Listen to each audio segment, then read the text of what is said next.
Videography का है क्या?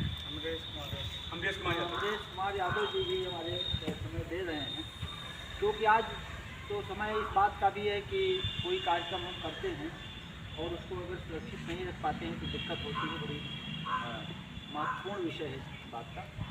तो मैं आए हुए सभी लोगों का इस संस्था में सम्मान, सबके प्रति सम्मान व्यक्त करता हूँ। चाहे छोटे हैं चाहे बड़े हैं, वो देश के नागरिक हैं, जागरूक नागरिक हैं। हमारी आज की व्याख्यान माला की एक यूनिट है, इकाई है। तो मेरा यही अनुरोध सबसे कि हम प्रायः ये सोचते हैं कि हम क्या हैं, हम कुछ नहीं हैं और कुछ करने वाले तो दूसरे लोग हैं और हम ऐसा क्या कर सकते हैं। ऐसा मत सोचिए। आप लोग महत्वपूर्ण हैं, मैं भी महत्वपूर्ण हूँ। हम चाहें आज हमारे माननीय प्रधानमंत्री जी बताइए जिस परिवार से हैं, छोटे परिवार से हैं। योगी जी छोटे परिवार से हैं, किसी राजा महाराजा के घर में जन्म नहीं लिया। अभी हमारी तुरंत अभी जो राष्ट्रपति महोदया का चुनाव हुआ है, छोटे परिवार से हैं। तो बात यह है कि जो छोटे बच्चे हैं उनको ये महसूस करना चाहिए कि भाई हम कुछ हो सकते हैं, हम कुछ बन सकते हैं। जब तक आत्मविश्वास नहीं होगा तब तक कोई आगे नहीं बढ़ पाएगा। तो ये जो आज़ादी, ये जो शीर्षक जिस पर हमारे भैया बोले हैं नीरज जी कि विभाजन की विभीषिका, मैं अगर समय हो तो 2 मिनट इस पर बात कर दूँ। हाँ, ज़्यादा समय नहीं लूँगा। कि जब देश को ये हुआ, अंग्रेजों को आभास हो गया कि अब हम हिंदुस्तान में रुक नहीं पाएंगे, जाना पड़ेगा, तो उन्होंने एक कूटनीति चली, डिप्लोमेसी चली और क्या किया कि हिंदू मुसलमान को आपस में लड़ा दिया। नहीं तो आज़ादी की लड़ाई में तो हिंदू मुसलमान सब एक साथ थे। भले ही वो बांटने की बात कर रहे थे, लेकिन जोड़ने का तो कहना चाहिए कि आप लोग बटो नहीं जुड़ो, ये तो कहना चाहिए कि, और कहना चाहिए कि हाँ बट रहे तो बट जाओ, हम तुम्हें बांट के जाएंगे, ये कहना चाहिए। ये कहना चाहिए कि नहीं आप लोग मिल करके रहो, हम जा रहे हैं, आप लोग आपस में लड़ाई न लड़ो, मिलकर रहो। ये भी तो कह सकते थे, ये नहीं कहा, बल्कि ये कहा कि नहीं अलग हो जाओ, क्योंकि वो जानते थे कि अगर ये अलग हो गए तो हमेशा के लिए इनका आपस का संघर्ष जारी रहेगा और हमारी जो कूटनीति है वो सफल होगी।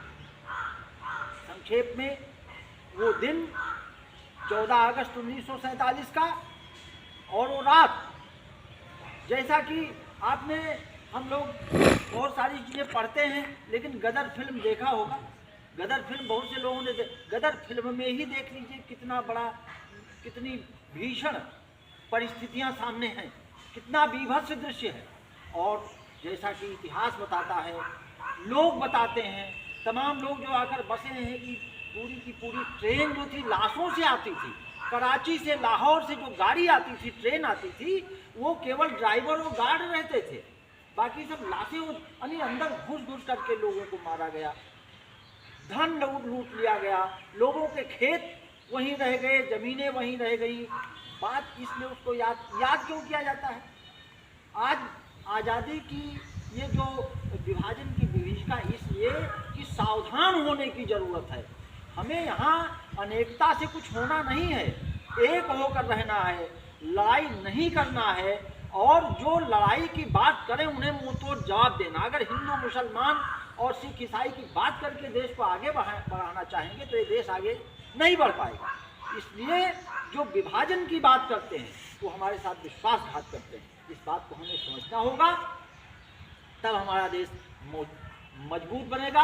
क्योंकि हमारे सामने बहुत समस्याएं हैं, ये बात सही है। आज भी गरीबी है, अशिक्षा है, गुणवत्तापूर्ण शिक्षा नहीं है, हम रहते हैं, हम खाते हैं, लेकिन शुद्ध भोजन नहीं है, शुद्ध वस्त्र नहीं है, शुद्ध मकान नहीं है।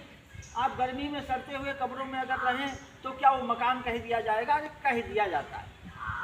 तो बहुत कुछ ऐसा नहीं कि हम विकसित देश नहीं हैं, हम विकासशील देश हैं, लेकिन विकास करने के लिए आवश्यक है कि ऐसी परिस्थितियां भविष्य में ना आए।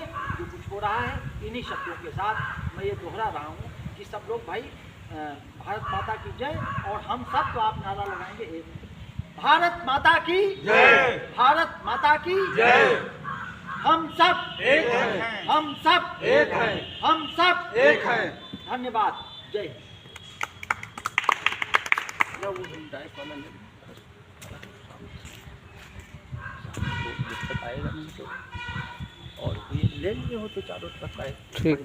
घुमा लीजिए बस, ठीक इतना इतना।